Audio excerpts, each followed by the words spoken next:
안녕하십니까. 김남진 코르세 특수교육 운영하고 있는 김남진입니다. 오늘은요, 이제 2026학년도, 그러니까 표현이 2026학년도 이렇게 표현이 되니까 뭐 내년을 이야기하는 것 같지만 2026학년도다라고 하는 건 올해고요. 이제 올해 출제되었던 것을 토대로 해서 2027년도 이제 문제를 우리가 어떻게 준비해야 될 것인가 라는 부분에 대해서 살펴볼 수 있도록 하겠습니다. 그래서 지금 2027 대비 초등특수 합격 전략 설명회 이와 같이 이름을 정해 봤습니다. 시험이 어떻게 구성되어 있느냐, 그리고 각 배점은 어떻게 되어 있느냐, 이런 부분들은 너무나 이제 식상하고 조금만 우리가 한국교육과정평가원이라든지 그런 자료들만 간단하게 보더라도 이렇게 구성되어 있구나 라는 것은 너무나 쉽게 알 수가 있습니다. 그래서 그러한 부분들은 생략을 하고 이제 올해 출제되었던, 즉 2026년도에 출제되었던 경향들을 토대로 해서 이제 내년도에 2026년도 1월 1일부터 10월 달까지 어떻게 준비를 해야 될 것이냐라는 부분을 중심으로 해서 살펴보는 시간을 가질 수 있도록 하겠습니다.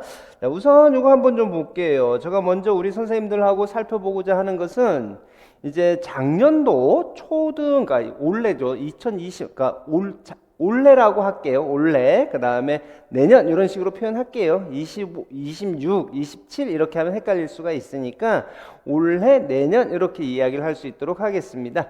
자, 올해에 제일 먼저 우리 선생님들을 조금은 난감하게 했던 표현이 뭐가 있냐 그러면 시험 공고예요.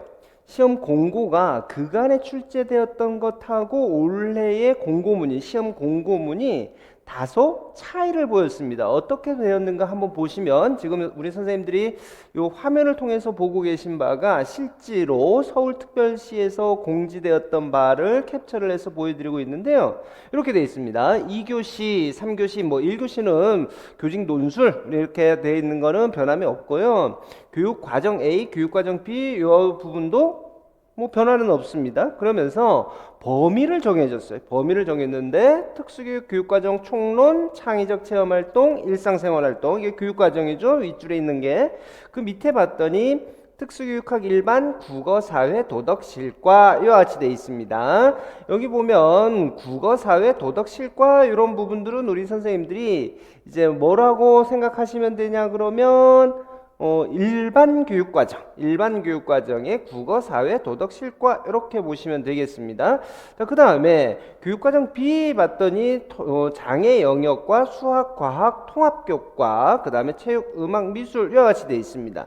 앞서 위쪽에서 살펴봤던 대로 통합교과라든지 체육, 음악, 미술 이런 부분들은 일반 교육 중심으로 해서 여러분들이 생각을 하시면 될 거예요. 그러다 보니까 여기서 제일 먼저 생겨나는 질문이 뭐였냐 그러면 특수교육법은 없는데요? 라고 하는 질문들이죠. 그래서 원래 특수교육법 시험 안 나옵니까?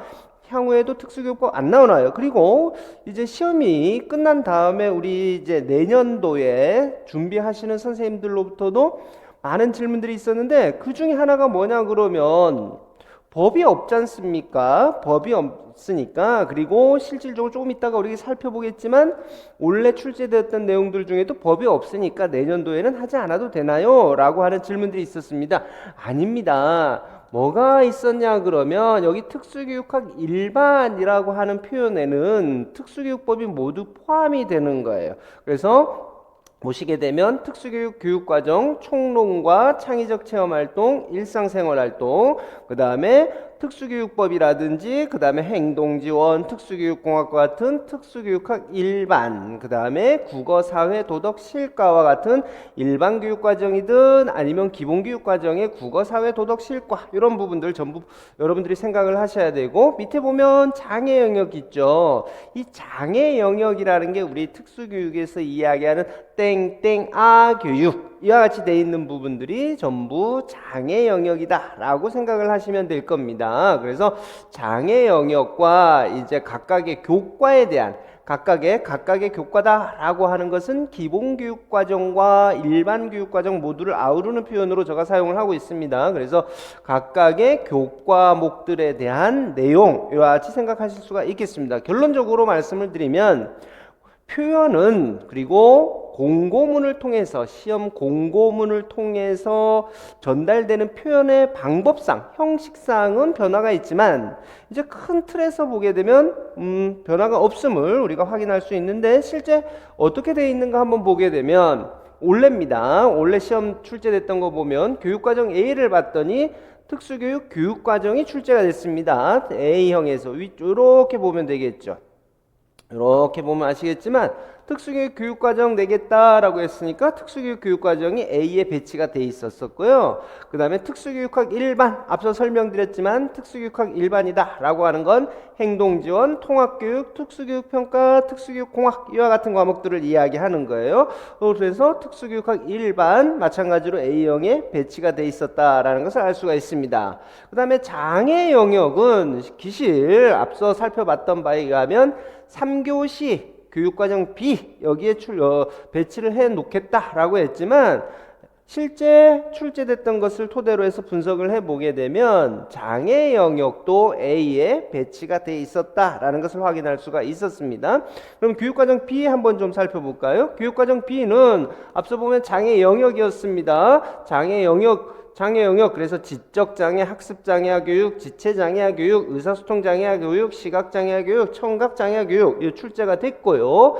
근데 여기에 보시는 바와 같이 특수교육학 일반은 교육과정 A에 배치를 시키겠다라고 되어 있었으나 사실 출제된 바에 의하면 특수교육학 일반도 교육과정 B에 출제가 돼 있었다. 그 다음에 일반과 관련해서 각각의 교과지요. 교과 물론 특수도 포함된다라고 이야기를 했었는데 국어, 사회, 실과 배치시키겠다. 국어, 사회, 실과 배치시키겠다. 수학, 과학, 미술 B형에 배치시키겠다. 이와 같이 해서 과목별 배치는 정확하게 맞아떨어집니다. 결론적으로 다시 한번 말씀드리면 올해에 우리가 시험 공고문을 통해서 다소 처음부터 혼란을 초래했던 부분들 시험 범위에 있어서는 기존과 크게 달라진 바가 없다. 그래서 시험 준비도 마찬가지로 기존과 똑같은 범위 내에서 하면 되겠다라고 생각하시면 되겠습니다. 다음 넘겨볼 수 있도록 하겠습니다. 다음 넘겨보면 제가 이렇게 출제 경향을 우선적으로 좀 분석을 해봤습니다. 출제 경향 분석 이렇게 돼 있잖아요. 그래서 영역별로 우리가 어떻게 출제되어 있는가 그리고 더 많이 출제된 부분과 더 적게 출제된 부분은 어떤 부분들이 있는가 한번 좀 살펴보고자 하는데 교육과정 같은 경우는 크게 변화가 없어요. 그 다음에 법을 한번 보겠습니다. 법이 특수교육 일반 이렇게 우리가 분류될 수 있다라고 했는데 작년 같은 경우는 한 문제가 포함이 됐었어요. 근데 올해 같은 경우는 아예 출제가 되지 않았습니다. 이와 같은 부분들이 다시 또 우리 시험을 준비하는 선생님들에게 법은 준비하지 않아도 되는가요? 이와 같은 궁금증을 자아내게 했던 거죠. 그러나 그렇지 않다라고는 말씀을 드렸습니다. 행동지원 보시게 되면 이제서부터는 좀 많이 출제되는 비율 과목 영역들하고 이제 좀 더 눈여겨봐야 될 부분들 중심으로 해서 설명드리겠습니다. 지금 설명에서 제외되는 부분은 중요하지 않다라는 이야기가 아니라 크게 변화가 없다라는 것을 보여주고 있기 때문에 중요한 내용 중심으로 살펴보고자 합니다. 행동지원 보십시오. 9입니다. 작년도 같은 경우는 9점이 출제되었는데 26학년도 봤더니 5점입니다. 그럼에도 불구하고 여전히 중요하지요. 한 문항이 5점입니다. 5점을 꽉 채우기도 결코 쉬운 건 아니에요. 하나의 영역에서 5점을 만들어내는 것도 상당히 중요한 영역인데요. 지금 9점에서 5점으로 비록 줄어들기는 했으나 그 정도가 상당히 중요하다라는 것을 알 수가 있습니다. 다음으로 빨간색으로 된 것부터 한번 볼게요. 의사소통장애학 교육 한번 볼까요? 의사소통장애학 교육 보면 작년도는 6문제가 출제됐습니다. 그러나 올해는 반으로 줄어들어서 3문항 정도밖에는 출제가 되지 않았습니다. 그러나 이것이 결코 작다라고는 이야기할 수가 없죠. 우리 선생님들이 많이 어려워하는 부분이고 여전히 그 중요성은 강조가 될 수밖에 없다라는 것을 말씀을 드립니다. 자, 이번에는 위에 우리 선생님들 에게는 초록색 같이 비춰질 수도 있는데 아까 법에 대해서는 설명을 했고요. 이제 정서행동장애 보겠습니다. 정서행동장애 보게 되면 어떤 특징이 있냐 그러면 작년에도 배점이 없었어요. 한 문제도 1점도 출제되지 않았었거든요. 근데 올해도 마찬가지로 하나도 출제가 안 됐어요. 이게 언제까지 이어질 거냐? 그러면 정서행동장애 공부 안 해도 되느냐? 아니에요. 이게 어떻게 달라질지는 이제 나중에 한번 더 살펴봐야 되겠지만 빵이다. 지금 보기에 0점 이렇게 됐다고 해서 공부 안 해도 된다라는 이야기는 아닙니다. 지금 원래 어떤 경향들을 보이고 있는지를 살펴보고 있다라고 우선 좀 선생님들이 봐두시면 좋을 것 같아요. 자, 근데 지금 색깔로 그 다음에 시각장애 한번 볼까요? 시각장애 같은 경우는 작년도는 0점이었어요. 근데 올해 어떻습니까? 4점이나 출제됐다는 거 아닙니까? 4점이나 출제됐어요. 그러면 와, 엄청난 거죠. 그렇죠? 작년에 아무것도 출제되지 않았다가 원래 4점의 비율로 출제가 됐다라고 하는 건 상당히 많이 출제된 겁니다. 그러면 우리 선생님들 시각장애만 공부하실까요? 그건 아니에요. 이만큼 늘어났다라는 거 한번 보시고 이제 요거 한번 볼게요. 학습장애 한번 보세요. 작년에 8점. 그리고 올해 9점이에요. 와, 이 부분은 작년도도 그렇고 올해도 그렇고 8.9점의 비율로 상당히 많이 출제가 된 거죠. 문항으로 이야기하면 어떻게 우리가 이야기할 수 있냐 그러면 두 문항 통으로 두 문항 가까이가 지금 학습장애와 교육이 출제가 됐다라는 것을 이야기하는 거예요. 그래서 초등에 있어서 우리가 눈여겨봐야 될 영역이 있으니 앞서 이야기했던 행동지원 있죠. 행동지원 전공 빼고 전공만 이야기 드리는 거예요. 행동지원 파트하고 학습장애와 교육 파트가 상당히 중요한 영역을 차지하고 있구나라는 것을 알 수가 있어요. 자, 그런데 우리 전공 영역은 우리가 어쨌든 초등이기 때문에 초등 특수 교육이기 때문에 전공이 할 수밖에 없는 거죠. 그런데 많은 선생님들이 어려워하고 일부 선생님들은 포기하고 있는 일반 교육에 대해서 한번 좀 살펴볼 수 있도록 할까요? 일반 교육 봤더니요, 작년 같은 경우 전체 27점의 배점으로 출제가 됐습니다. 27점. 근데 올해는 어떻게 됐느냐? 7점이 늘어서 34점이 출제가 됐어요.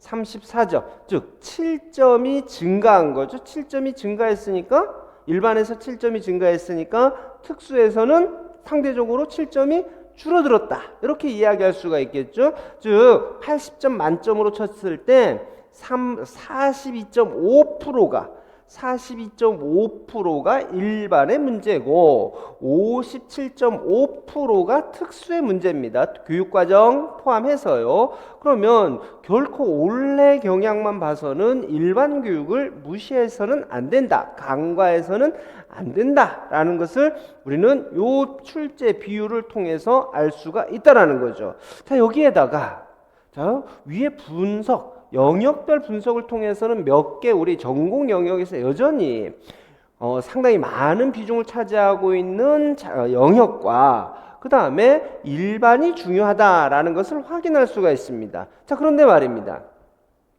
올해는 참으로 특이한 현상이 나타납니다. 뭐냐? 자, 이번에는 일반은 떼놓고 일반을 저가 분석할 수는 없지 않습니까? 그렇죠? 시각의 관점, 문제를 바라보는 관점이 일반 교육을 전공하신 분하고 저하고 다를 수밖에 없고, 그래서 저는 일반은 분석하지 않겠습니다. 더 이상은 분석하지 않겠습니다. 이제 특수만 놓고 본다 그러면 여기서 특수만 놓고 본다 그러면 특이사항으로 이야기할 수 있는 게 뭐가 있냐 그러면 일반은 증가했다, 반대로 특수는 감소했다라는 것을 확인을 할 수 있었고요. 그 다음에 놀라운 사실 하나가 있습니다. 전공만 놓고 봤을 때 새로운 문제가 차지하고 있는 비중이 얼마나 되는가입니다.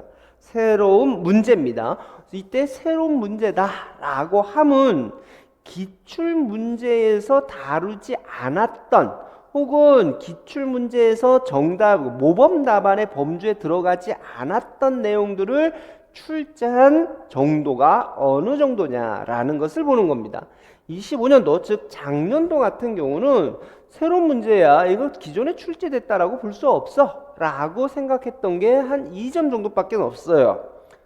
뭐 그냥 대놓고 이야기 드리면 틀려도 큰 문제는 없었겠다, 그쵸? 나머지 부분에 대해서 출제됐던 부분들에 대해서 정확히만 내가 쓰고 나왔다 그러면 고득점으로 합격할 수가 있습니다. 2점을 빼면요. 작년도 같은 경우 53점이었습니다. 작년도 53점 전공만 53점에서 2점 빼니까 51점이었어요. 51점에다가 특수 한 반 맞고 그다음에 교직 논술 평균만 맞아도 고득점으로 합격이 가능했다라는 겁니다. 자, 그런데 진짜 눈을 크게 뜨고 한번 보시기 바랍니다. 올해 26학년도인 올해 시험에서는 새로운 문제의 출제 정도가 몇 점을 차지하고 있느냐? 14점을 차지하고 있다라는 겁니다. 14점. 자, 그러면 전공 문제가 46점이었습니다. 46점에서 14점을 빼면 다 틀려버렸다. 혹여 다 틀려버렸다라고 한번 생각해 볼까요? 46점이었는데 이 중에서 14점이 새로운 문제라서 나는 자신 없었어. 그래서 다 틀렸어. 그러면 어떻게 되느냐? 32점밖에는 되지 않습니다. 작년 같은 경우 51점이었지 않습니까? 그쵸? 51점. 새로운 문제 다 틀렸다라고 해도 51점이었는데 올해 같은 경우는 32점입니다. 자, 그런데 32점 갖고 무슨 고득점을 하느냐? 여기에 32점에다가 교직 논술 평균 15점을 받았다라고 하게 되면요. 47점이에요. 하나도 틀리지 않고 다 맞았다고 해도 47점밖에 안 나온다라는 겁니다. 요거 갖고는 합격을 장담할 수가 없다라는 겁니다. 무슨 얘기인지 아시겠죠? 자, 그러면 이거 한번 볼까요? 다시 한번 보세요. 새로운 문제의 출제 정도가 14점이나 증가했다. 그 이유가 무엇일까라는 겁니다. 왜 이렇게 새로운 문제들을 많이 만들어냈을까라는 부분들은 올해에 그리고 내년도까지도 계속 이어질 수밖에 없는 경향이라는 겁니다. 왠지 한번 생각을 해보시면 여러분들 수능 보셨잖아요. 수능이다라고 하는 건 시중에 나와 있는 기존의 문제들의 범위를 똑같은 범위지만은 문제가 동일한 문제가 하나도 없게끔 만들어집니다. 그러다 보니까 수능이 끝나면 난이도 조절 실패했다. 안 배운 것들이 너무 많이 출제됐다. 이런 부분들이 많이 언급이 되잖아요. 그렇죠? 뭐 학원을 통해서든 공교육 현장을 통해서든 그와 같이 문제에 대한 평가들이 많이 이루어집니다. 지금 우리 특수교육 쪽에 일어나고 있는 변화도 그와 같은 변화들이 일어나고 있다라고 보시면 되는 거예요. 그러다 보니까 기존에 다루지 않았던 부분들까지도 이제 점점 내고 있다라고 우리가 생각할 수가 있는 겁니다. 절대로 이 부분은 간과해서는 안 되는 겁니다. 지금 제가 이와 같이 감히 말씀드릴 수 있는 이유는 원래 출제 들어가셨던 분들을 통해서 출제가 이루어졌던 현장의 분위기들을 모두 종합적으로 정리해보고 우리 선생님들에게 드리는 말씀이라는 것 다시 한번 말씀을 드립니다. 자, 그러면 실질적인 보기 한번 좀 들어볼까요? 자, 교육과정 A에 출제됐던 문제 한번 좀 볼 수 있도록 하겠습니다. 자폐성 장애 문제 풀 건 아니에요. 이와 같이 문제가 출제되더라라는 겁니다. 자, 가와 관련돼서 학생들이 지도에 대해서 교사들이 나눈 대화의 일부이고 나는 팩스 중재 계획이 일부이다. 팩스 아직 공부를 안 해보신 선생님들은 나중에 다 공부할 영역입니다만 여기에 문제 풀이에 너무 집중하지 마시고 문제가 어떤 식으로 이제는 출제가 되고 있는지를 좀 한번 보시는 데다가 초점을 맞추셨으면 좋겠어요. 자, 기억입니다. 기억 봤더니 밑줄이 자폐성 장애 학생을 지적 장애로 동시에 진단 여기까지 밑줄이 그어져 있잖아요. 그렇죠? 과거에요. 지금까지 올해 문제 이전까지는 자폐성 장애 학생과 관련해서 그 다음에 진단과 연결시킨다면 자폐성 장애 진단 이거 연결시킨다면 문제는 뻔했어요. 어떻게 냈느냐? 자폐성 장애의 진단 기준 DSM-5를 근거해서 자폐성 장애의 진단 기준 이야기하세요, 특성 이야기하세요, 혹은 하위 특성 이야기하세요. 이게 전부였습니다. 자, 그러나 이번에는 뭐가 됐느냐? 문제 이렇게 돼 있죠. 지금 밑줄 그어진 게 지적 장애로 동시에 진단 이렇게 하면서 기억의 문제 뭐라고 나왔을까 한번 볼게요. 가에 밑줄 친 기억의 근거를 정신질환의 진단 및 통계 편람 제5판 개정판 DSM-5 TR 이야기하는 거예요. 자폐 스펙트럼 장애 진단 기준으로 쓰고 이렇게 했습니다. DSM-5와 DSM-5 TR이 있는데 DSM-5 TR이 달라져서 이와 같은 문제가 나온 게 아니라 이 부분은 지금까지 출제되었던 문제들하고는 완전히 결이 다른 내용입니다. 우리가 보통 앞서 이야기했듯이 세 가지 유형의 문제가 냈다 그러면 지금은 이 부분은 그 문제의 범위를 완전히 벗어난 거죠. 진단 기준을 우리가 배우지 않는 건 아니란 말이에요. 진단 기준을 배우긴 배우지만 거기에 포함되어 있는 내용 중에서 지금까지 한 번도 다뤄본 적이 없는 이와 같은 문제들이 출제가 되더라라고 하는 것을 우리는 눈여겨봐야 됩니다. 다음 한번 보십시오. 이번에는 두 번째입니다. 완전히 조금 전까지는 완전히 새로운 내용이 문제로 출제되더라라는 것을 봤고요. 이번에는 두 번째 문제 유형인데 이겁니다. 두 번째 문제 풀 거는 나의 갈로 안에 리을에 들어갈 활동을 B와 같은 교사의 반응을 고려해서 써라 라고 했습니다. 여기에 리을에 들어갈 교사 반응을 써라. 여기다 뭐라고 쓰면 되느냐 라고 하는 건데 이게 4단계예요. DSM 팩스의 4단계인데 우리요 시험에 가장 많이 나오는 부분이 팩스에서 1단계에서부터 6단계까지 있다 그러면 1단계에서부터 4단계까지는 시험에 많이 나와요. 1단계에서부터 4단계까지 시험에 많이 나오는데 그 중에서도 1단계에서부터 3단계까지가 최고로 많이 나와요. 모든 선생님들이 다 알아요. 단계명까지, 그 다음에 단계별 목적까지도 달달달 외웠죠?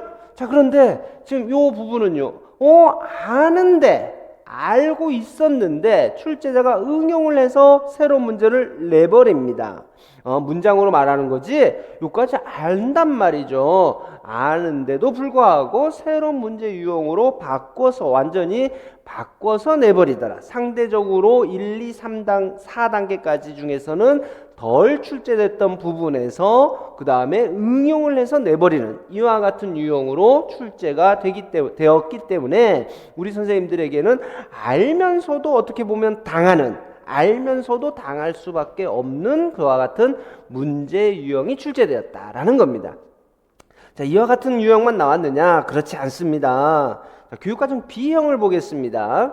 교육과정 B형은 3번 문제가 완전히 시각장애 교육에 대한 문제거든요. 시각장애 교육에 대한 문제인데 시각장애 교육은 우리가 앞쪽에서 살펴본 바와 같이요. 작년도 문제에서는 한 문제도 출제가 되지 않았어요. 이와 같은 문제였는데 원래 문제가 출제가 되면서요. 요거죠.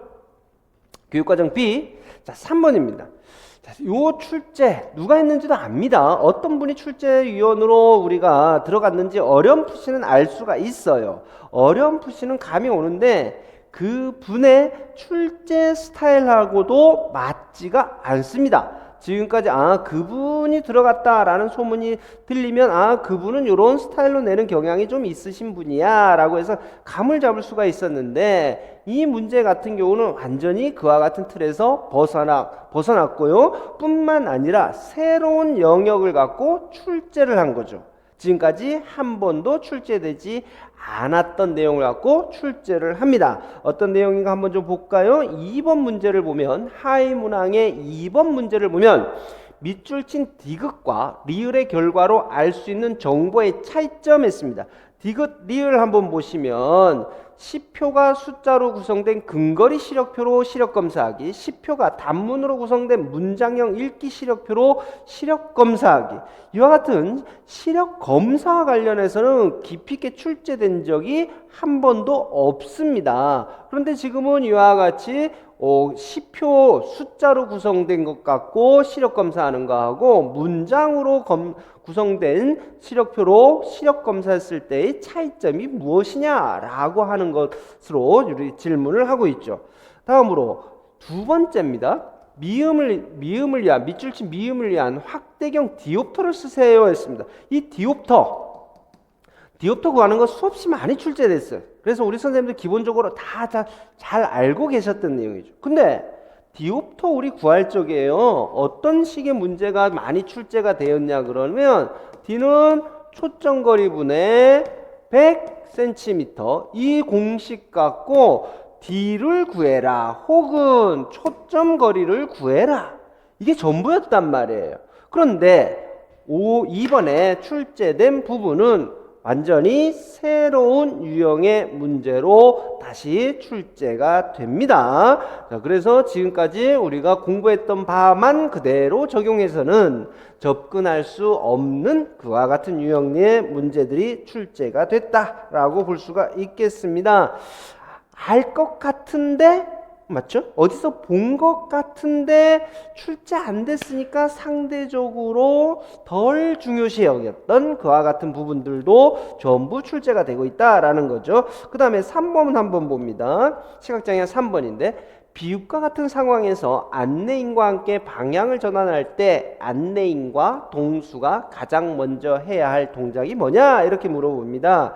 지금 보시게 되면 이거예요. 안내법을 쓴다라고 했을 때 가장 기본적으로 안내법, 좁은 통로 통과한다, 문을 열고 들어간다, 의자에 앉게끔 한다, 이 정도가 지금까지 시험범위에 나왔었던 거죠. 자, 그런데 이번에 시험 문제 어떤 상황에서 안내해야 되는 상황을 상정하고 있느냐? 좁은 승강기 안에서 방향 전환을 시도하고자 한다. 제일 먼저 해야 될 것이 무엇이냐?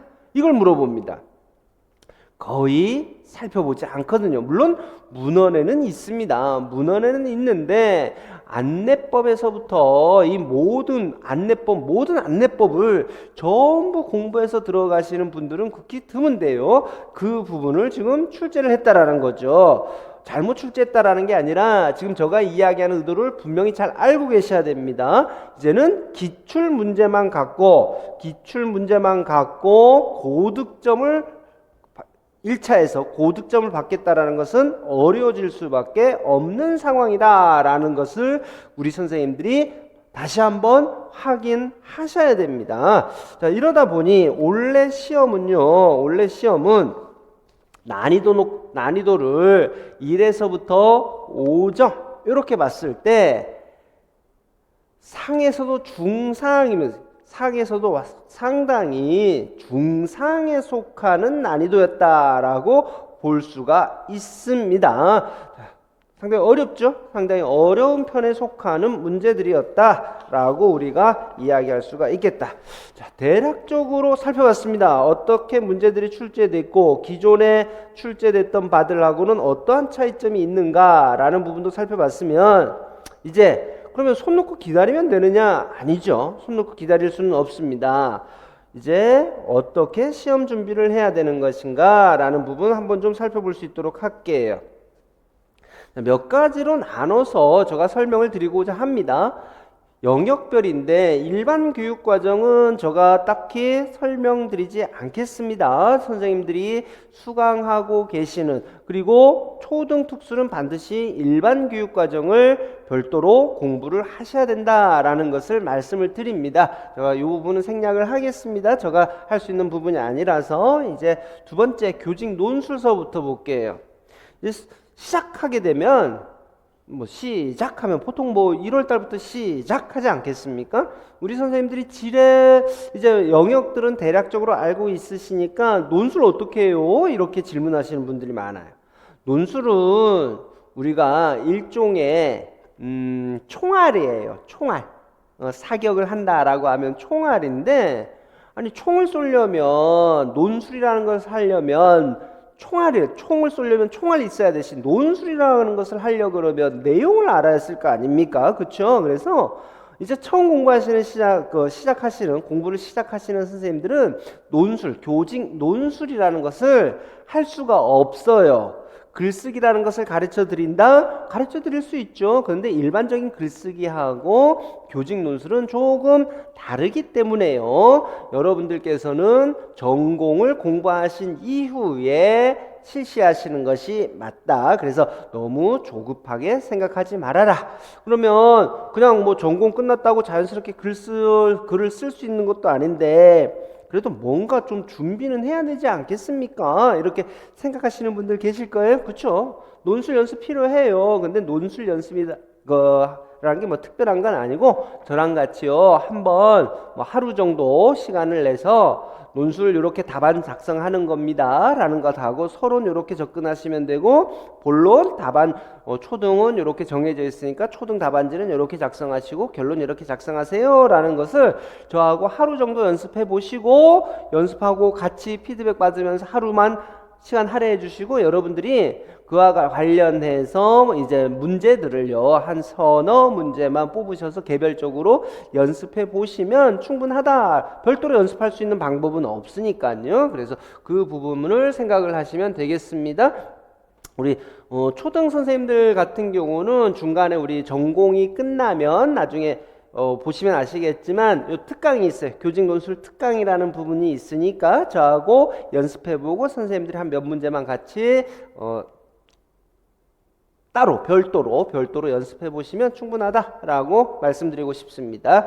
자, 이제 암기와 관련돼서 요 두 개 듣기만 해도 좀 버겁다. 그쵸? 근데 버거워하지 마시고 저희 이야기 잘 들어보세요. 특수교육 교육과정하고 특수교육법, 장애인 등에 대한 특수교육법에 대해서 설명드리고자 합니다. 자, 특수교육 교육과정 개정이 있을 수도 있죠. 법도 마찬가지입니다. 중간에 개정이 있을 수도 있어요. 그러나 크게 바뀌지 않아요. 그럼 어떻게 하느냐? 자, 교육과정부터 설명을 드립니다. 이제 시험 공부할 거야 라고 하게 되면 1월부터 시험 보기 전까지 계속 하셔야 됩니다. 해야 되는 건 나도 알지요. 근데 어떻게 해요? 라고 답답하시죠. 그래서 이렇게 하세요. 처음 공부하시는 우리 선생님들이 계시다면 출제되었던 것들, 문장, 범위, 이 부분, 자, 범위가 있을 것이고 그 안에 또 문장이 있을 거란 말이에요. 그거 다 표시하셔서 기출 중심으로 해서 총론, 창의적 체험활동, 일상생활활동 준비하시면 됩니다. 제일 먼저 하셔야 될 게 그거예요. 시험에 출제되었던 영역 중에서 해당 문장을 거의 외워야지 라고 생각하시면서 공부에 나가시면 됩니다. 처음부터 난 차근차근 외울 거야. 못 외워요. 차근차근 외운다고 해서 그게 외워질 것 같으면 여러분들 우리 기존에 공부하셨던 선생님들이 왜 힘들어하고 짜증내고 그러셨겠습니까? 그게 안 되니까 그런 거예요. 외워야 될 게 이것만 외울 게 아니란 말이에요. 그러니까 제가 이야기 드렸듯이 우선 기본적으로 또 제일 중요한 거기도 하고 그러니까 기출 중심으로 해서 총론과 창의적 체험활동, 일상생활활동부터 거의 씹어먹듯이 우리가 그렇게 표현하죠. 씹어먹듯이 외운다 이렇게 생각을 해라. 요게 어느 정도 됐다라고 하면 이제 살을 붙여야 되겠죠. 예를 들면 총론에서 나는 기출 중심으로 해서 외웠고 옆에 거 아직 다 못 외웠어. 그러면 이제 옆에 거 외우기 시작을 해야죠. 기본교육과정 중에서도 창체와 일상생활활동 이제 공부가 됐으니까 이제 교과도 해야죠. 당연히 교과도 전부 해야 되고 그래서 살을 붙여야 되는 거죠. 자, 이와 같은 과정으로 하게 되면 시험을 준비하는 데 있어서 우선에 가장 중요한 거는 해놨으니까 마음에 안심은 돼요. 안심은 되고 그 이후에 조금씩 보태 나간다. 그러면 충분하죠? 시험 직전일까지니까. 장애인 등에 대한 특수교육법도 교육과정과 공부하는 방법은 동일합니다. 그래서 기출을 중심으로 해서 출제되었던 부분들을 우선적으로 공부하고 암기하신 다음에 나머지 부분들을 점차적으로 붙여나가는 형식을 사용하시면 되겠습니다. 자, 다시 한번 말씀드리지만 특수교육법과 관련해서 다시 한번 말씀드리지만 올해 출제되지 않았다고 해서 내년에 출제되지 않으니까 안 해도 돼, 이거 아니에요. 이 범위는 여전히 그대로 가는 것이다 라는 것을 말씀을 드립니다. 자, 이제 전공 한번 좀 살펴볼 수 있도록 하겠습니다. 큰 틀에서 우선 좀 볼게요. 전공 어떻게 해야 되나. 자, 전공을 공부하시려고 그러면 요 틀로 가셔야 돼요. 요 틀로 가셔야 됩니다. 조금 전에 우리가 살펴봤던 원래 좀 특이한 경향이 있었네? 라는 것을 염두에 둔다면 내년도에는 또 이 경향에 맞춰서 우리가 공부를 해야 되는데 이렇게 해야 된다는 거죠. 기본 공부해야 되고요. 심화 공부해야 됩니다. 심화 공부해야 되고 기본과 심화 끝나면 전공에 대한 공부는 끝났다라고 볼 수가 있는 거예요. 이론적으로. 그 이후에 기출문제 풀이를 하시면 되는 겁니다. 기존에 시험 문제 나왔던 것 내가 아는 것을 토대로 해서 무엇은 알고 무엇은 모르는지 다시 한번 검토할 수가 있는 것이고 이번에는 영역별 문제 풀이로 가는 거죠. 요 영역별 문제 풀이다라고 하는 건 제가 갈로를 해서 동양 포함 이렇게 표현했지만 당연히 기출문제의 변형 플러스 새로운 문제를 요 단계에서 수없이 많이 풀어봐야 되고 나중에 실전 모의고사 단계로 넘어가면 됩니다. 이와 같은 단계를 따라야 돼요. 이 단계 따르지 않으면 안 된다라는 것을 말씀을 드리고 싶습니다. 좀 더 세부적으로 좀 살펴볼 수 있도록 할게요. 자, 기본 과정입니다. 기본 과정은 말 그대로 시험에 출제됐던 것들을 중심으로 해서 가장 기본적인 이론들을 배우는 것이다 라고 생각하시면 됩니다.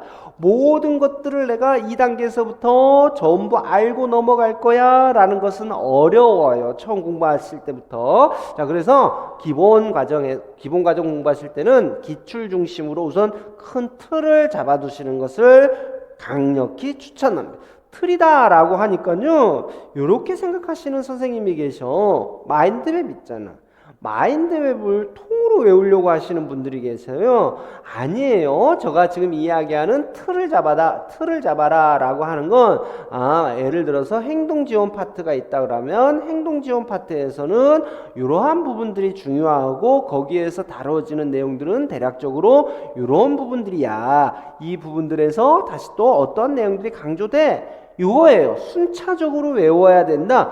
왜 다 암기하고만 연결시키시려고 그러세요? 아니란 말이에요. 그래서 시험 중심으로 해서 응용행동 분석에는 요거 중요하고 바람직한 행동을 강화하기 위해서 증가시키기 위해서는 이와 같은 행동 수정 기법들, 그 다음에 바람직하지 않은 행동을 감소시키기 위해서는 이와 같은 행동 수정 기법들 이용할 수 있고 이 부분이 중요하다 그랬어. 아주 훌륭한 거예요. 이 정도면 훌륭한 거예요. 달달달 외우는 게 아니에요. 자, 그런데 조금 전에 제가 우리 선생님들에게 하나의 포기를 보여드렸잖아요. 기출 중심으로 틀을 잡는다라는 것은 무엇이다. 근데 그게 하나도 모르는데 암기가 이루어지지 않습니다. 암기다라고 하는 건 기계적으로 저장되어 있던 걸 풀어내는 것도 있지만 얼기설기 얽어내면서 안에 있던 걸 끄집어내는 것도 있다 이거죠. 근데 기계적으로 뭔가를 다다다다다다다닥 하는 건 상당히 어려워요. 예를 들면 기계적으로 암기했던 걸 인출한다라는 건 우리가 일상에서 가장 많이 하는 게 구구단이죠. 자, 그런데 구구단도 우리 전부 이해하고 외운 거예요. 구구단 막혔을 때 어떻게 합니까? 곱셈인데 덧셈의 원리가 반영된 거잖아요. 그걸 생각을 하면서 이제 인출을 하는 거단 말이에요. 마찬가지입니다. 여러분이 공부해야 될 건 숫자가 아니라 문장이에요. 문장, 내용입니다. 그러다 보니까 이해가 안 된 상황에서 암기를 하려고 그러면 이해가 된 상황에서 암기하는 것보다 수십 배의 더 큰 노력을 필요로 할 수밖에 없습니다. 그러니까 반드시 이해를 한 다음에 암기를 해라. 이와 같이 말씀드리고 싶네요. 아주 개인적인 생각으로는 암기를 안 했으면 좋겠는데 시험을 보셔야 되니까 어쩔 수가 없어요. 뿐만 아니라 공부를 하는 데 있어서 암기는 가장 기본 중에 기본이에요. 앞쪽에 있는 내용들이 암기가 안 돼 있으면 뒤쪽 내용 보다가 해당 내용이 나오면 또 앞에 봐야 되잖아요. 그렇죠? 그래서 내용의 연계성이라는 측면을 놓고 보더라도 추후에는 암기는 반드시 필요한 거지만 그 과정을 놓고 봤을 때 이해가 더 먼저 수반돼야 된다라는 것을 말씀을 드리고 싶습니다. 이제 서브노트죠. 서브노트 관련해서는 서브노트는 꼭 누군가를 따라하려고 하는 선생님들이 상당히 많아요. 우리 전부 공부 스타일 다르다라는 거 전부 잘 알고 있잖아요. 그렇죠? 우리 뭐 초, 중, 고등학교 때 가만히 보더라도 전교에서 1등하는 친구하고 나는 분명히 공부 스타일이 달라요. 1등하는 친구 따라가려고 해봐도 나는 저게 안 먹히던데? 라고 하는 경험들도 분명히 있을 겁니다. 그래서 저는 앞에다가 이런 용어 붙였잖아요. 자신만의 서브노트. 서브노트라고 명명해도 되고 단거나 노트 이와 같이 명명해도 상관은 없을 겁니다. 이거 준비하시는 게 좋겠습니다. 이와 관련해서는 추후에 다시 한번 말씀드릴 기회가 있으니까 패스할 수 있도록 하고요. 이제 네 번째, 간헐적 회독을 추천한다 라고 돼 있는 거 보세요. 여기 기본서입니다. 간헐적 회독 기본서를 간헐적으로 회독하십시오 라고 하는 건데, 요 단계 지금 기본 과정을 공부할 적에도 마찬가지지만 추후에도요, 전체적인 코스에서 놓고 볼 때도 기본서는 간헐적으로 반드시 회독해야 됩니다. 제가 여기 뭐 추천 이렇게 했지만 이제 그 경향을 놓고 보면 반드시 회독해야 돼요. 왜요? 앞서 말씀드렸잖아요. 원래부터는 새로운 문제의 출제 비중이 14문제였다. 다시 한번 보여드릴까요? 2문제가 아니라 14문제. 근데 이 14문제는 완전히 새로운 문제도 있고, 지금까지는 무조건 여기 나오면, 이 영역에서 나오면 여기야 라고 딱 찍을 수 있는데, 이제는 어떻다고요? 옆에 있는 내용 나왔네? 그럼 이걸 커버할 수 있는 방법이 뭐냐? 회독하는 거죠. 기본서도 이제 회독해야 된다. 중요한 내용뿐만 아니라 그 옆에 있는 내용들까지도 모두 우리가 파악하기 위해서는 간헐적으로 회독해야 된다. 왜 간헐적입니까? 분량이 상당히 많잖아요. 그렇죠? 분량이 너무 많아요. 그래서 매번 회독하는 건 상당히 어렵습니다. 그래서 간헐적으로 회독할 필요가 있다. 다음에 심화과정입니다. 자, 심화과정. 과거에는요, 우리 초등 선생님들에게 심화과정 크게 강조하지 않았어요. 약간 이거 보세요. 이거 봐요. 2점이었잖아요. 작년까지만 해도 53점 중에 2점. 53점 중에 2점. 그냥 2점 그냥 틀려. 이것 때문에 새로운 자료 막 찾고 잘 알지도 못하는 거, 이해도 잘 안 가면서 무조건 외우려고 시간 할애하는 것보다 2점 버릴 생각하고 위쪽 거 퍼펙트하게 맞추는 게 오히려 더 고득점 비결이야. 저 그렇게 이해하겠어요. 그렇게 이해하겠단 말이에요. 근데 원래 한번 보세요. 14점이란 말이에요. 14점. 그러면 이게 어떻게 된다고요? 안 된다고요. 이거 그냥 버려서는 버리는 카드로 쓸 수가 없다 이 말입니다. 그러니까 당연히 제가 여기에서 심화해서 뭐라고 표현했나요? 이제 선택이 아니라 필수다. 이렇게 제가 표현한 겁니다.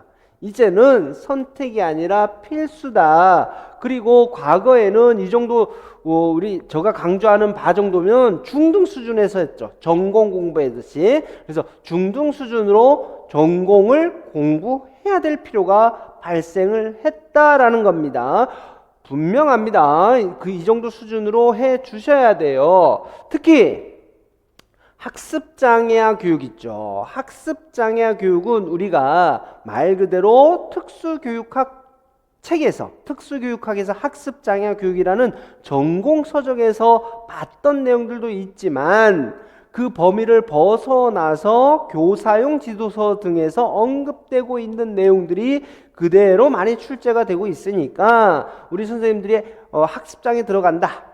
우리 다 초등이니까 일반 교육과정 할 때 이거 다 보지 않습니까? 그쵸? 교과서별로 전부 살펴보는데 특별히 국어, 수학 같은 경우는 교사용 지도서를 반드시 참고하시기 바랍니다 라는 말씀을 드리고 싶습니다.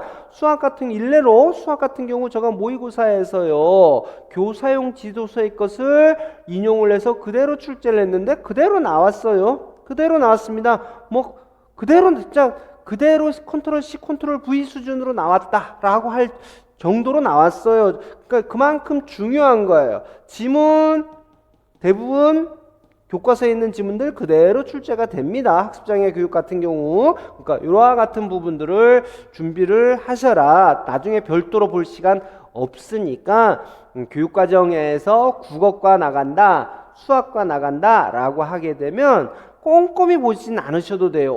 우리 수업 시간에 이런 내용 배웠는데 라고 해서 눈에 들어오는 것들이 있어요. 예를 들면 이거 포함제. 여러분들 전공 시간에도 포함제 배운단 말이에요. 근데 초등 교사용 지도서 넘기다 보면 또 나와요. 포함제 이런 부분들이. 그러니까 포함제, 등분제 이런 부분들이 나오니까 그때는 다시 한번 눈여겨봐야죠. 이런 식으로 설명들이 되고 있구나 라는 거 확인하시면서 넘어가셔야 됩니다.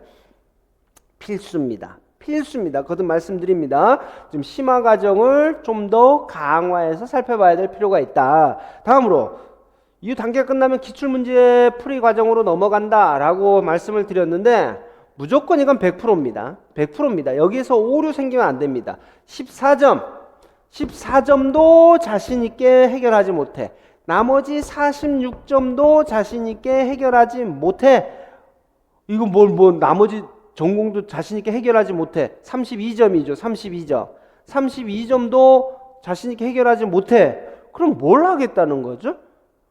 그렇죠? 공부 안 하는 거나 마찬가지예요. 이 14점도 아까 심화 과정을 통해서 열심히 하셔야 될 거고, 그러면 46점 중에서 32점이 남는데 이 32점 이건 무조건 다 맞아야죠. 다 맞아야 되죠. 고득점을 위해서는. 그래서 문제 유형하고 풀이 방법 100% 이해할 수 있도록 해라 라고 나와 있고, 이 과정에서 중요한 게 있습니다.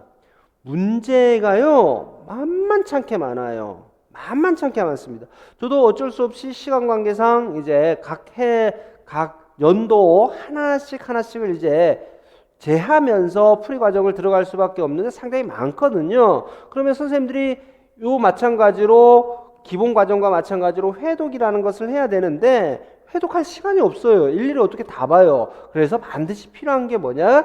기출문제 풀이 및 오답 노트 혹은 오개념 노트를 정리해 놓으셔야 됩니다. 그래서 나중에 그것만 싹 볼 수 있도록 준비를 해 나가는 거 맞다. 처음부터 이건 생각을 해 놓고 시작을 하셔야 돼요. 나중에는 서브노트하고 결합을 해서 한 권으로 만들면 더욱 좋을 것 같다. 기출문제는 지속적으로 회독하셔야 됩니다. 왜냐? 이 32점 다 맞아야 되니까. 그쵸? 32점 다 맞아야 되니까.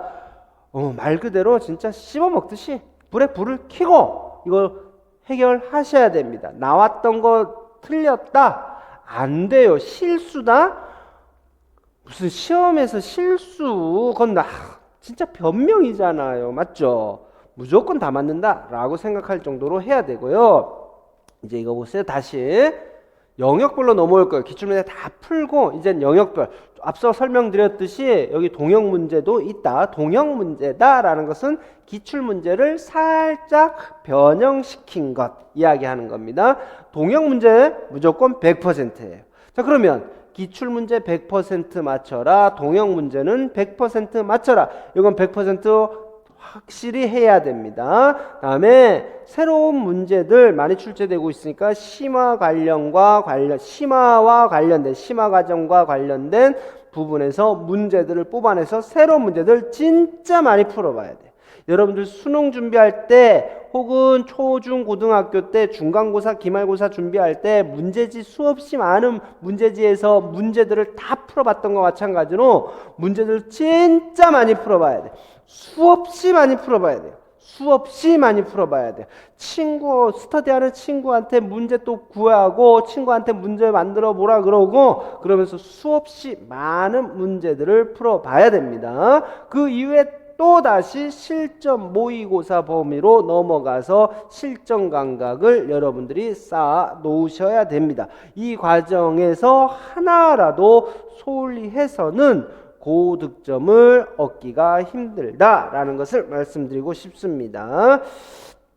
자, 이와 같은 과정을 놓고 봤을 때 어떻게 해야 되느냐? 자, 우선 내용은 체계적으로 학습 계획을 수립해야 되죠.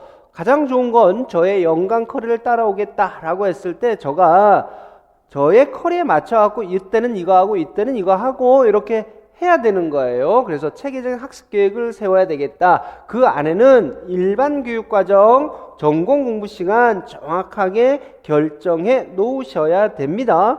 일반 교육과정은 어느 정도 공부를 하고 전공은 어느 정도 공부하고, 다만 여기에서 전공은 80점 비중, 전공은 50점 정도, 적어도 50점, 그 다음에 일반은 많으면 30점 정도 아닙니까? 그럼 뭐가 당연히 많아야 되겠어요? 전공 공부를 많이 해야 되겠죠. 우리 선생님들 같은 경우는 전공을 얼마나 하느냐에 따라서 교직 논술의 답의 질도 달라지니까 당연히 전공 공부를 많이 해야 되죠. 한번 해놓으면 큰 틀은 바꾸시면 안 돼요. 우리 선생님들 자주 바꾸시는 선생님들을 목격할 수 있었는데, 나는 요 시즌은 이거 할 거야 크게 바꾸시면 안 돼요. 계속 따라가셔야지. 옆에 친구 이거 하니까 나도 이거 해야지, 이게 아니란 말이에요.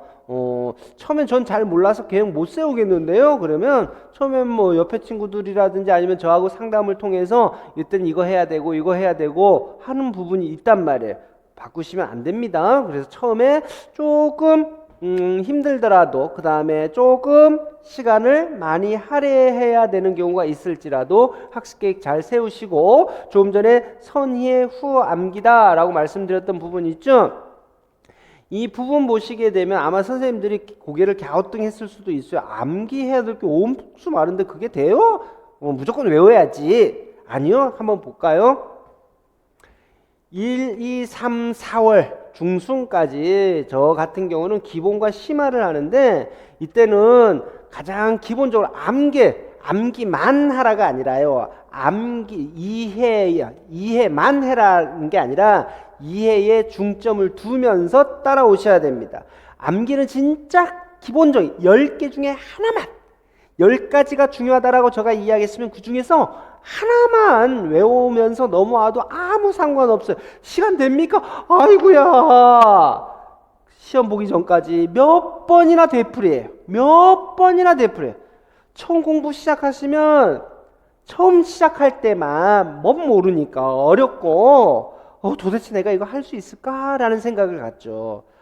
시간이 지날수록 눈에 익고 계속 저하고 따라하고 반복하고 질문하고 답하고 하는 과정에서 어느 정도 익숙해지기 시작을 해요. 그러면 언제부터 이제 할 거냐?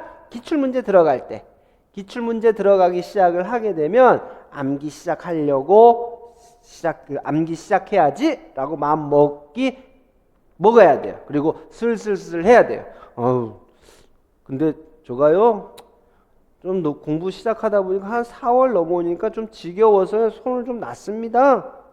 그래도 5월 중순서부터는 이제 본격적으로 암기하면서, 암기했고 또 암기하고 다시 또 복습하면서 암기하고, 이거 계속 해야 돼요. 언제까지? 시험 볼 때까지. 그래서요, 우리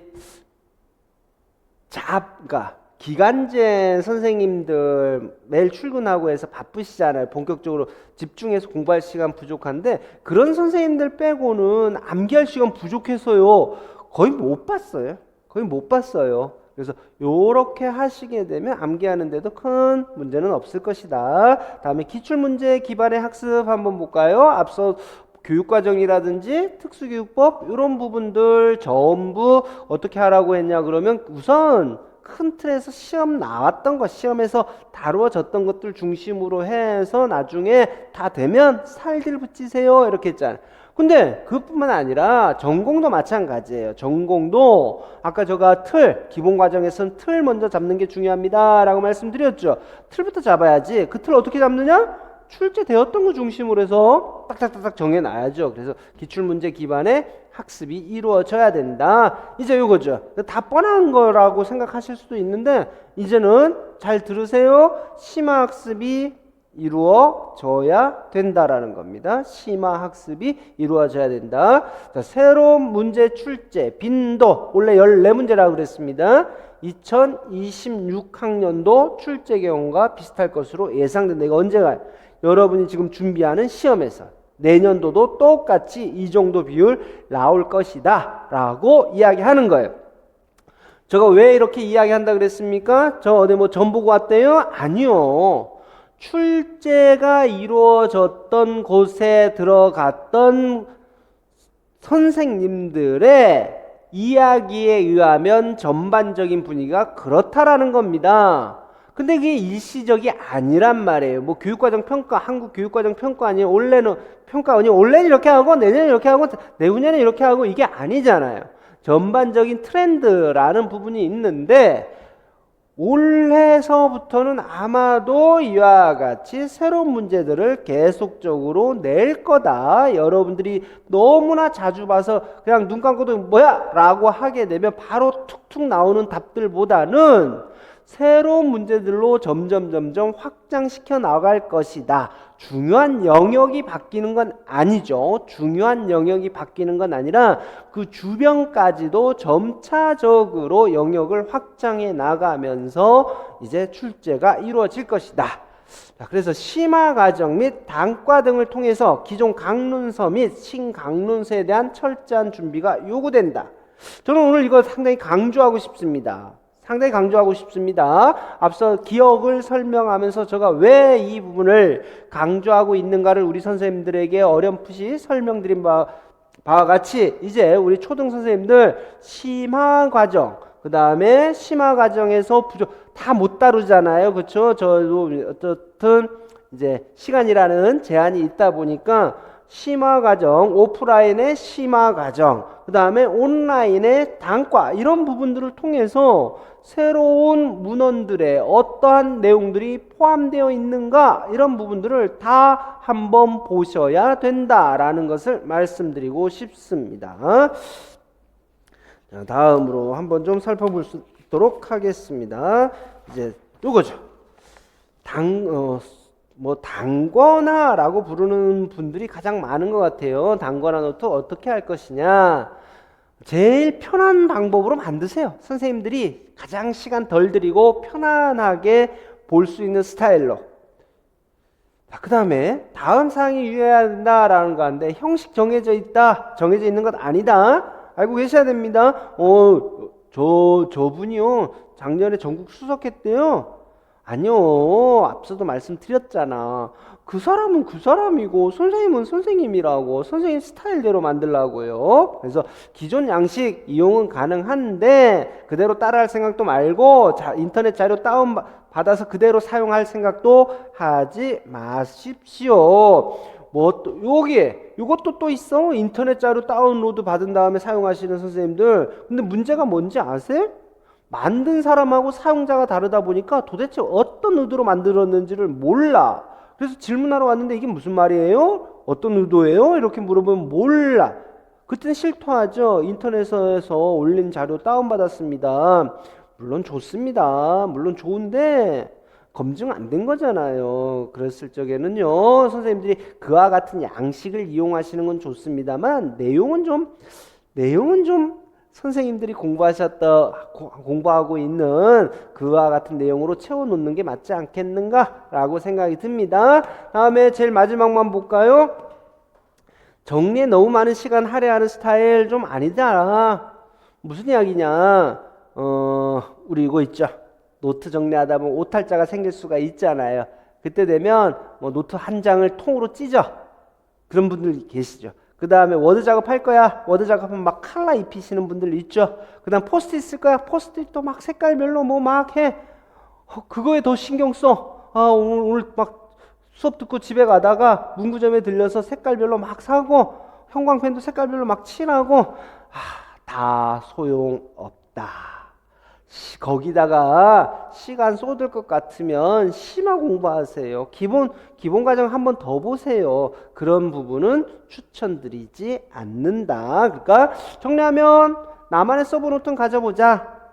좋은 거 옆에 거 한번 이렇게 보고 참고해서 틀은 참고를 할 수 있대. 내용은 내 것으로 채우자. 내가 보기 편한 스타일로 채워나가는 방법을 사용해보자. 이렇게 이야기 드리고 싶고, 나 이거 나 노트 못해. 그러면요 이렇게 하세요. 여기 있죠.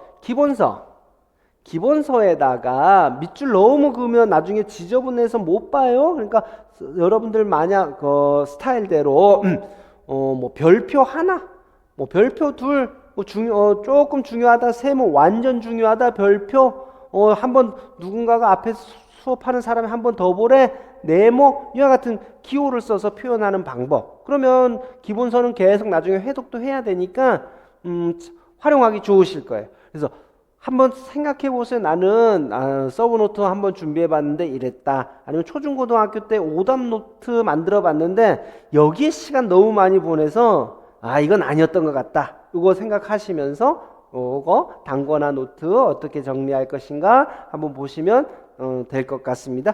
자, 지금서부터는 앞서 이제 작년도, 그러니까 올해 시험의 문제들이 어떻게 출제가 됐었는지, 어떠한 변화가 있었는지 이 부분에 대해 살펴봤으니까 그에 맞춰 갖고 27년도 우리 초등 선생님들을 위해서 어떠한 커리가 준비되어 있는지 한번 좀 살펴볼 수 있도록 할게요.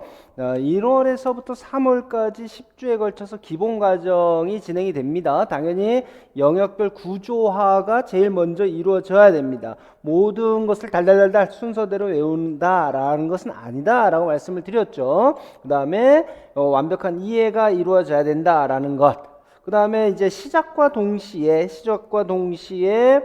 법이라든지 교육과정이 진행이 돼야 되기 때문에 특강이 진행이 되고요. 우리 선생님들이 조금이나마 틀을 잡는 데 도움이 되고자 특수교육법과 그 다음에 교육과정에 대한 워크북, 이러한 부분들에 대해서 우리 선생님들에게 자료가 제공이 될 겁니다.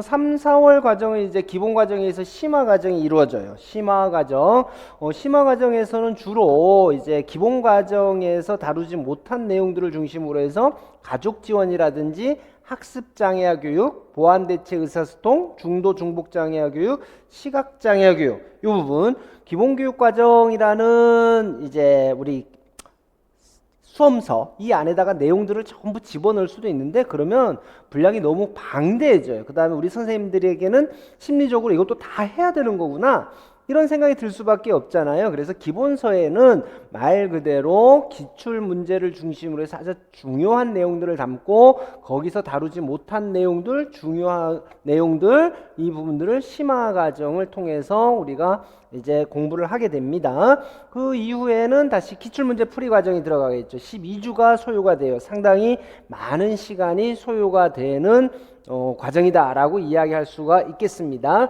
이때는 출제 경향을 파악을 해야 되죠. 뿐만 아니라 뭘 해야 되냐 그러면 우리 선생님들이 놓치고 있는 게 뭐냐 그러면 이런 문제에 대한 답은 이거야. 이게 외우는데 급급해요. 기출문제는 그래서 그렇게 풀면 도움이 안 되거든요. 그래서 문제가 이와 같이 주어지게 되면 어떻게 접근할 것이냐라는 부분에 대한 연습과 숙달이 이루어져야 되는 과정이 기출문제 풀이 과정이다 라고 보시면 되겠습니다.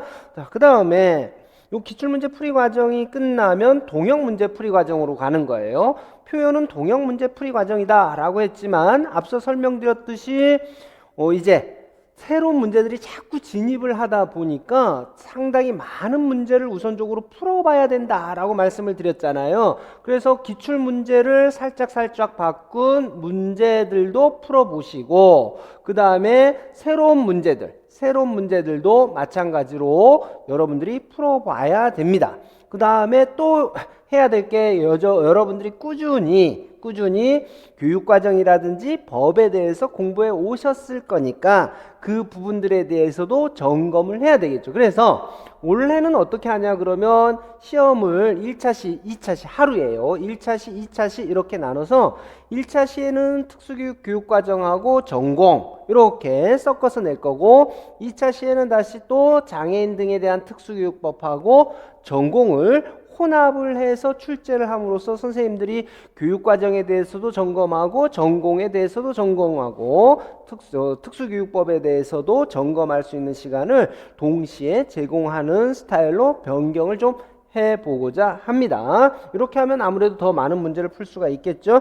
다음으로 9월에서 10월이 되게 되면 우리가 전공을 중심으로 해서 쭉 문제를 풀어왔다 그러면 그 이전까지 전공을 중심으로 해서 풀어왔다 그러면 10월, 9월, 10월서 연도별 기출 문제는 이 연도별 기출 출제됐던 모든 내용들을 다 풀어보는 거예요. 물론 뭐 우리 초등이니까 일반교육과정이 있잖아요. 일반교육과정은 빼고 논술 문제 빼고 나머지 부분들 법과 관련돼서 출제됐던 문제, 교육과정과 관련해서 출제됐던 것, 전공과 관련해서 출제됐던 것 모든 것을 한꺼번에 쭉 다 풀어보면서 정리하는 시간을 갖도록 하고자 합니다. 그 다음에 9월, 10월 달 되게 되면 우리 선생님들 같은 경우는 10월 달까지가 마지막이다. 그렇죠? 초등 같은 경우는 실전 모의고사를 실시를 합니다. 초등 같은 경우는 사회예요. 사회를 실시하는데 다 기존하고 달라진 부분이 뭐냐 그러면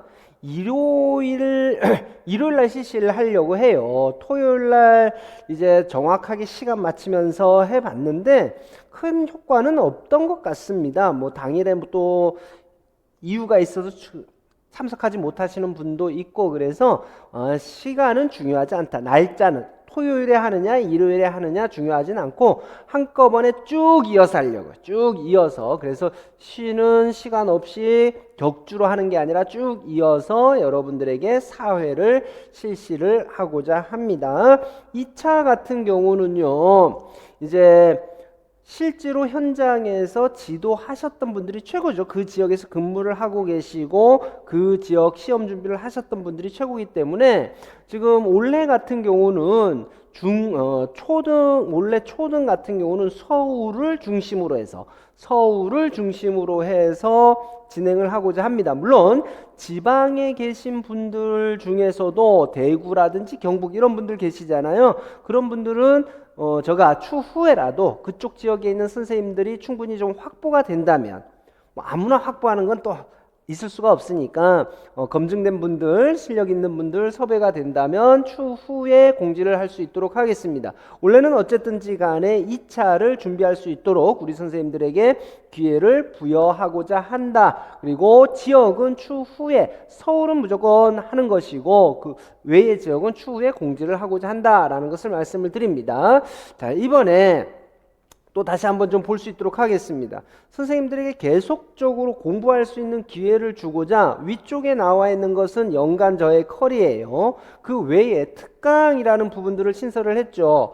법이라는 부분, 특수교육법 특강과 교육과정 특강은 있는 것이고 그 다음에 우리 초등 선생님들에게도 중등 선생님들에 준하는 이제 심화의 과정이 필요하다라고 생각을 해서 심화 과정 집어넣었잖아요. 그 연간 컬에 그 외에 교과서를 통으로 볼 수 있는 기회도 부여를 합니다. 단과입니다. 단과를 통해서 강론서 분석 이게 들어가고요. 이제 우리 초등 선생님들을 위한 교육 특강이 또 있죠. 유초등 교직 논술을 여기에 보시게 되면 앞서 설명드렸듯이 초등 논술 언제 합니까? 라는 것 전공 공부 끝난 다음에 해야지요 라는 것을 우리가 염두에 둔다면 6월달 정도에 7월 접어들기 전에는 한번 특강을 실시를 하고자 합니다.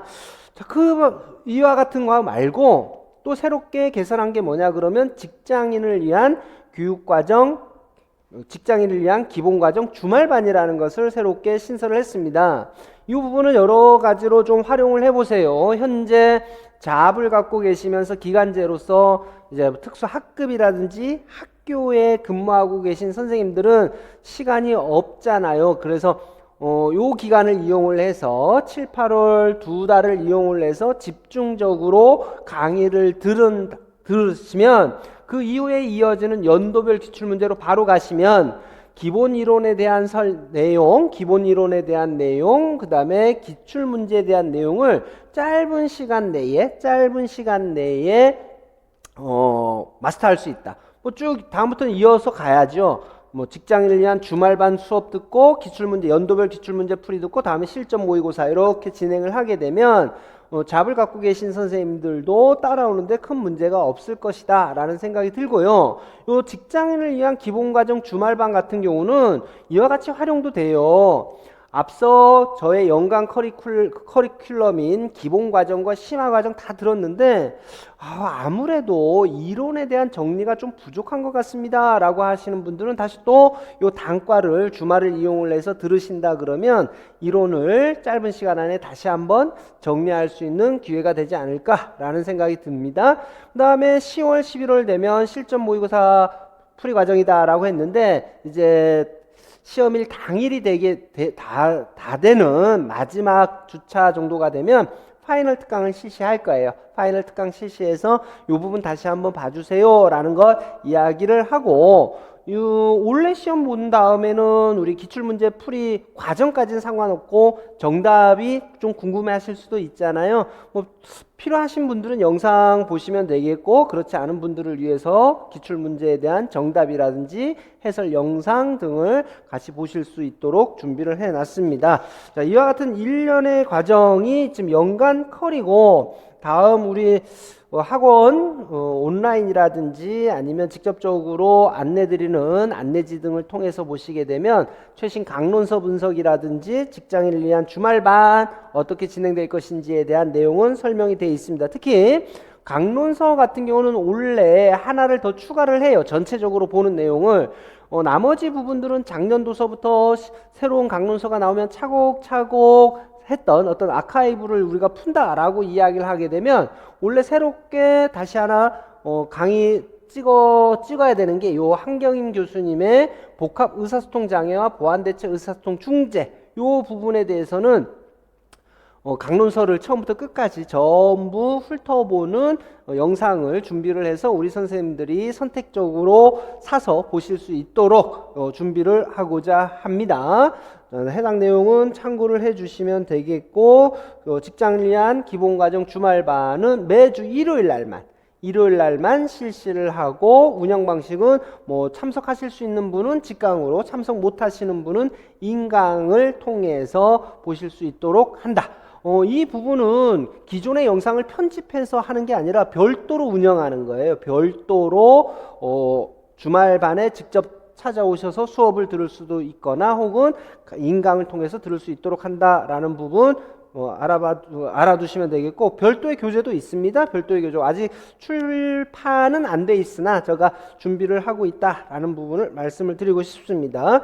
이와 같은 일련의 커리 중에서 제가 어쨌든 강조하고 싶은 부분은 원래 어떤 경향 이런 부분들을 봤을 때 이 심화 과정이라는 부분 있죠. 이 심화 과정이라는 부분 우리 선생님들이 좀 눈여겨봐야 된다. 이 심화 과정과 더불어서 단과에 있어서 최신 강론서 분석이다라고 하는 부분들을 필수적으로 조금은 거쳐야지만 이제 올해 치러질 시험에서도 자신감 있게 시험에 응할 수 있다라는 것을 마지막으로 말씀을 드리고 싶습니다. 시간 관계상 아주 디테일한 부분까지 이렇다 저렇게 해야 된다라는 부분까지는 전부 설명을 드리지는 못했어요. 이 부분은 우리 선생님들이 양해를 좀 해주시고 제가 저의 능력 한해서 올해 시험 문제 분석을 냈고 이렇게 대비를 해야 된다라는 것을 말씀을 드렸으니까 참고를 하셔갖고 강의도 선택을 해주시고 가급적이면 뭐 저와 같이 해주시면 더할 나위 없이 좋겠죠. 꼭 올해 좋은 성과 낼 수 있도록 저도 최선을 다해서 우리 선생님들 지도할 수 있도록 하겠습니다. 긴 시간 내주셔서 감사합니다.